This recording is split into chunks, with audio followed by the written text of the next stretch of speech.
Benim eşim 30 senedir burada, 8 senedir evde hasta yatıyor. Bir tezgahımız var, başka hiçbir şeyimiz yok. Bu gelir kaynağımız yani bir tezgahım. 2 tane oğlum var. Biri dışarıda, ondan haber alamıyorum yani görüşemiyorum. Bir oğlum var, o bana yardımcı oluyor. Bize bir kereden haber geldi, tezgahlarınızı kaldırıyorsunuz. Yani neye dayanarak biz tezgahları kaldırsak ne yapacağız? Benim kocam psikolojik rahatsızlığı var, sinir hastalığı var. Ben yani tezgahı kaldırsa nereden gelirim gelecek? Hiçbir gelirim de yok, hiçbir şeyim. Kaldırma sebepleri işte diyor buralar hepsi yıkılacak, açılacak. Açılacak tamam, amenna, baş tacı. Ama insan bir yer gösterir, bir şey verir. Hani bir kereden hemen hadi hop kaldırın. Bizim burada 30 senemiz geçmiş. En azından dedikleri gibi bir tezgah küçültebilirler. Yani bize bir düzenleme bir şey yapabilirler. Yardımcı olabilirler. Ama bize diyorlar ki kaldırın. Biz nasıl kaldıralım, ne yapalım? Ben bu çoluk çocukla ne yapacağım? Benim 2 tane küçüğüm var. Ben bunları düşünmem lazım. Okul okuyor. Bu çocukların geliri, geleceği nasıl olacak? Yani bir de çocuklarım benim askere gidecek yarın öbür gün. Ben çocuğum gitti mi ne yapacağım? Tezgahımda gitse. Bize diyorlar bir hafta müddet kalkacaksınız. Valiliğe gittik, valilik dedik bize yardımcı olur, yardım ederler. Ama yani bize hiçbir yardım yapmadılar. Sadece diyorlar bir hafta size uzatalım. Bir hafta olur mu yani Allah rızası için? Yani hani bu 30 senedir burada buraya bir emek verilmiş, bir şey yapılmış yani hemen bir kereden kaldır olmaz. Yani en azından bir yer göstersinler. Tayyip Erdoğan'a da yani duyurulsun, ondan rica ediyorum. Allah rızası için Cumhurbaşkanım bize yardımcı olsun. Başka hiçbir şey istemiyorum. Bizi kaldırmasınlar ya da bir yer göstersinler. Burada gördüğünüz 10 tane toplamda tezgah var. Oranın esnaflarından bir tanesiyiz. Geçen hafta, daha doğrusu birkaç gün öncesinde bize bir tebligat geldi. Bir komisyon kurulu gereği buralar kaldırılacak. Buradaki arkadaşlar yine biz belirli yerlere başvuruda bulunduk ama sonuç alamadık. Şimdi bizim sorunumuz şöyle. Biz isteriz tabii ki buralar güzelleştirilsin. Valimiz, Sayın Valimiz böyle bir karar almışsa, belediyemiz böyle bir karar almışsa bunu destekliyoruz zaten. Ama kaldırılmak yerine mesela burası bir restore edilecekse, hani ne olduğunu tam olarak da bilmiyoruz. Sadece kaldırılacağımızı biliyoruz. Restore edilecekse, farklı şeyler düşünülüyorsa bize de mesela burada ufak böyle kibar tezgah yapılabilir. Çünkü burada çoğu zaten tezgahların ihtiyaç. El işi sanatları satanlar var. İşte çocuk oyuncakları satanlar var. İşte çocukları sevindiren dondurmacılar var. Uçan balon satan var. Hep ihtiyaç yani öyle diyeyim size. Çoğunda da zaten bu bölgede yok. Bakarsanız yani siz de göreceksiniz. Yok. Yani bizim talebimiz Sayın Valim gerekli yönetimlerden bize bu mağduriyetimizi giderilsin. En azından hani bize bir yer gösterilsin. Biz aslında herhangi bir tepki değil de biz aslında yerel yönetimden de razıyız. Burada bir şey yapılacaksa onu da destekliyoruz ama biz yokken değil, biz de olalım yani. Bize de bir yer verilsin burada. Hani biz de ekmeğimize bakalım. Çünkü buradaki insanların çoğu mesela 10 tane burada tezgah var. Çoğu 2 aile. Baba oğul çalışıyorlar mesela. Oğul evli. Mesela 10 tezgahın mesela 2-3 tanesi raporlu, engelli.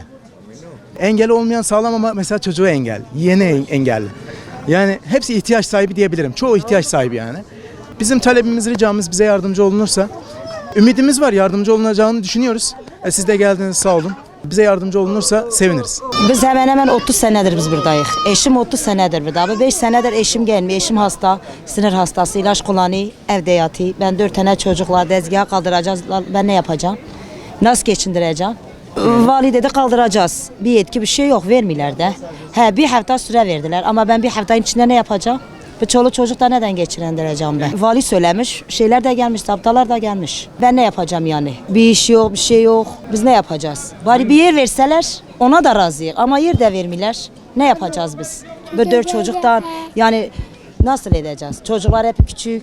Gelirim yok, bir yerde bir şeyim yok. Bir gelirim burada. O da gitse ben ne yapacağım bir çoluk çocuktan? Valiyle görüştük de vali demiş bir hafta süreyiz var.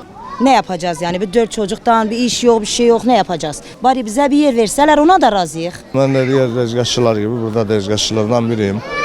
Bize dün değil evvel gün bir tebligat geldi. 2 günlük bir tebligat. 2 gün bize süre veriyor diyor ki buradan tezgahlarınızı kaldırın. Tamam kaldıralım vali bey vesaire belediye komisyon ne karar almışsa amenna. Şimdi ben kanser hastasıyım, ameliyatlıyım. Kemoterapi gördüm. Son bir yıldır 6 ay kemoterapi gördüm. Şu an ayda bir kontrolüm var benim. Hastalığım %80, tekrarlama riski yüksek. Benim evim kira. Hasta çocuğum var. Ona 3 ayda bir Ankara'da ameliyata, işte gözetimde tutuyorum. O da ameliyatla. Bir gözü hiç görmüyor, bir gözü %20 görüyor. Bize burada tebligat geldi kaldırılmasına. Biz belediye başkanını ön tarafta gördüm. Sayın Mehmet Kuş Beyefendi'yi gördüm. Sayın Başkan böyle kaldırılma falan devlete boynumuz kıldan ince amenna. Ama bize herhangi bir yer gösterin. Hani bizi mağdur bırakıyorlar şu an.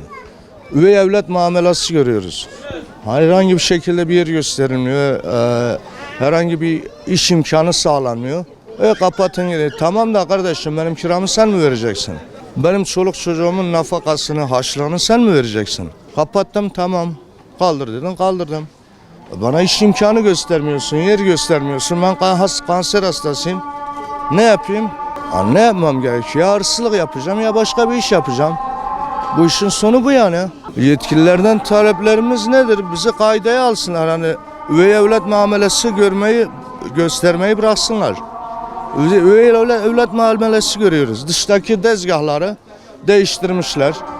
Belediyenin ablemin üstünde. Kardeşim gel burayı da düzenle birer tezgah ver. Yine ablemin üstünde olsun. Bir düzenleme yap. Veya kaldırıyorsun. Bize yer göster. Hani sen şahsımı bırak ailemi de mağdur ediyorsun. Ben gelecek yıl 7. ayda ben nasıl kira vereceğim? Ben bu yıl 12,5 milyar kira verdim. Kira parası verir gibi ben elektrik parası ödüyoruz. Hani buradaki tezgahçıların çoğu da zaten %70, %80 raporlu insanlar, rahatsız insanlar. Hani evden çıkamayan insanlar. Hani şahsım olsun, yanındaki tezgahçılar olsun. Hepimiz mağduruz. Bizi kaideye alsınlar. Sadece bu. Biz insan muamelesi görmek istiyoruz. Yani şimdi burada 10 tane tezgah var. Adamlar hepsi ekmek yiyor. Kimseye zararı yok buranın ama diyorlar biz burayı kaldıracağız. Yazık da günahtır. Burada 10 tane ev geçiniyor.